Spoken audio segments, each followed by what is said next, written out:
What's up, all my good people in the YouTube nation? I hope everyone is having a terrific day or night, depending on what part of the world you may be in. As you see, where I'm at right now in the United States is daytime. My topic for the day is to talk about the comic book character from Asgard, Baldr the Brave.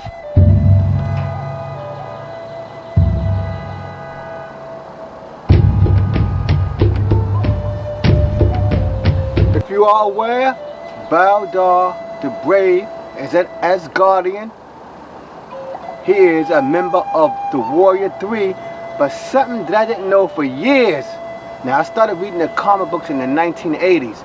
I never knew that Baldr was the half brother of the mighty Thor. I never knew that until I started reading the Ultimates, which came out in, I believe, in 2010. I learned in 2010, however, that Baldr was the half brother of Thor. All them years from 1980, 1990, 2000, etc., I never knew that he was the half brother of Thor and that he had legal bloodline right to be ruler of Asgard. For all those years, it just seemed like Marvel Comics that's made him to be a friend of Thor and a member of Asgard elite fighting team called the Warriors 3. But anyway, I want to talk about some other things that I found interesting about Baldr. Never before, even up to this very day, we never get to see Asgardians portrayed in any type of comic books. The only time you get to see an Asgardian is when they relate into Thor or Loki in some other way. Other than that, we never get to see an Asgardian or a member of the other 9 realms. But in 1984, Marvel Comics took the strength to devote at least a 4-issue limited series to an Asgardian, and not just any Asgardian, a renowned Asgardian, Baldr the Brave. Now, because of that little mini-series, we got to see we got to get a personal view of characters in the 9 realms. One thing I discovered by reading that comic book, we got to see trolls, I believe frost giant, we got to see Asgardians and normal daily life. We got to see typical characters in the 9 realm, and I discovered when I went back to recollecting that series that Asgardians, they didn't care what you were. A troll, a fire monster, a ice creature, they all got equal treatment.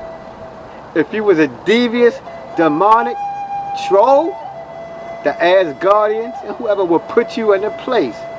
If you was an upstanding, law-abiding, loving troll, you got appropriate treatment for that type of personality. So in Asgard and the other 9 realms, you got treated on your merits, not on who or what you were.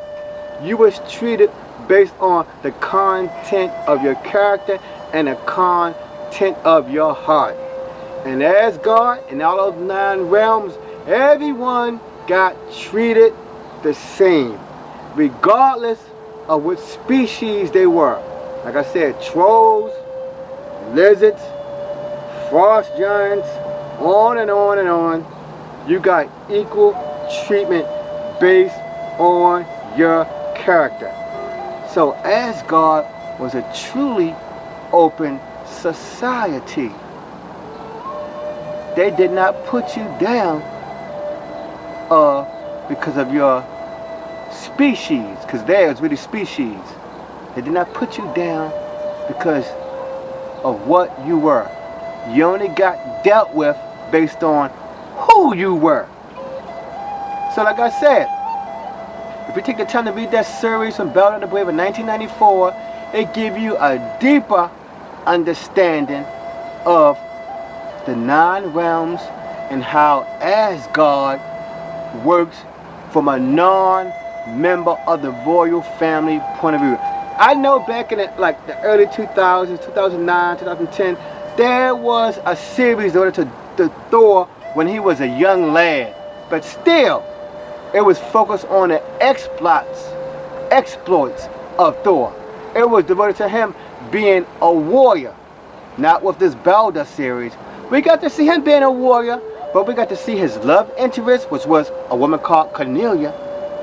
So throughout all those 4 issues, his love interest, the lady that he loved or had an interest with, because he was in her castle. If you read those 4 issue limited series, Baldr was in Cornelia's castle, laying up like a king, relaxing, smiling, joking, and laughing with her. So they must have had something going on, him and Cornelia.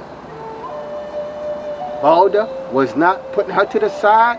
He was not ignoring that. And I think she was like a Norn queen or something like that. Like I said, I haven't read the series in a while, but he did have that love interest. She was interested in him, and he showed a deep interest in her. Unlike with Thor with Sif. It was on and off with him and Sif. We never got to really see him and Sif in some romantic incident, at least when I was reading the Thor comic books. All I would just see in Sif involved in some type of brawl, some type of warrior activity. I never got to see him give Sif a kiss, a hug, a pat on the back, any of that.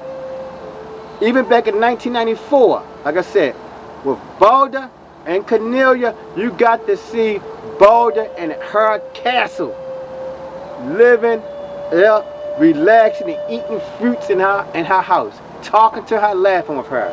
So that's one thing. We got to really see life in the 9 realms and how things operated.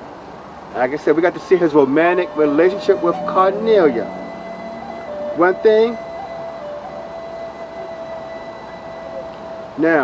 thing I did like about Asgard, at first, in that normal relationship, it seemed like they was normal, typical human beings. They still could get hurt. They still had, the emotional issues that we go through. But one thing that they did not take away, Asgardians are super strong, super durable on Earth, and even in the 9 realms, we got to see Asgardians are still powerful individuals. It showed Baldr pulling apart a prison cell. When you can speak to a person and they underground, it showed Baldr rip the prison lock to sunders. Now maybe because he's a son of Odin, he may be a little bit more stronger than a typical Asgardian. But, like I said, back in those issues, back in 1994, it never talked about Baldr being the son of Odin. So he could have just had normal Asgardian strength. But they showed that Asgardians were powerful no matter where they were. They can be on Earth. They still lift up a car. They can be on Asgard. They can still lift up multiple boulders with ease. So I did like that. That because there was an Asgard, they didn't get no weaker. Like for instance, we all know about Superman and Kryptonians. When a Kryptonian is back on Krypton, they just like a normal human. They can't lift up anything. They can't fly. They can't run. They lose all their powers. Not so with the Asgardians. If you're a fierce warrior on Earth, you're a fierce warrior in Asgard. If you're super durable on Earth, you are still super durable in Asgard in the 9 realms. If you can lift a building on Earth, on Asgard, they were still able to lift up massive, heavy objects that a typical human beings cannot lift up on Earth. So I said they were still durable and tough. Now, my next one is, as I said earlier, I wish there was more books devoted to Asgard that's not showing the mighty Thor. Maybe someday Marvel should give a series to the Warrior 3 and showing how they function without being involved with Thor. Because for so many years, whenever we did see the Warrior 3, they was always doing something for Thor on Earth or wherever he was. I would like to see the Warrior 3 have a special series where they're doing something for the king. Doing a special mission for the king of Asgard, Odin. They're on a special mission for Thor. They're on a special mission for Loki. I would like to see even Sif have her own book. Show how powerful Sif is in Asgard. Show her as a renowned warrior, which she is, not just with Thor. Make her her own person, not just a so-called love interest of Thor. I would even like to see a book devoted to Odin. How does he handle being the ruler of Asgard? What is it like to be a king? Give us a backstory on his life. So there you go, ladies and gentlemen. There's my take on Baldr the Brave of Asgard, how he functioned in Asgard, how we saw normal Asgardians interact with him, because there was plenty of them, how we got to see other creatures in the Nine Realm interact with the Asgardians, how we got to see, and one more thing I love about the Asgardians, the weapons, their preferred weapons are using swords. They don't be going around using guns and blasters and all that stuff.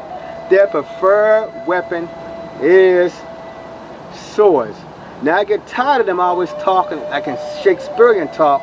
The Asgardians, even back in 1994, they were still speaking with thou, yut, wouldest, mayest.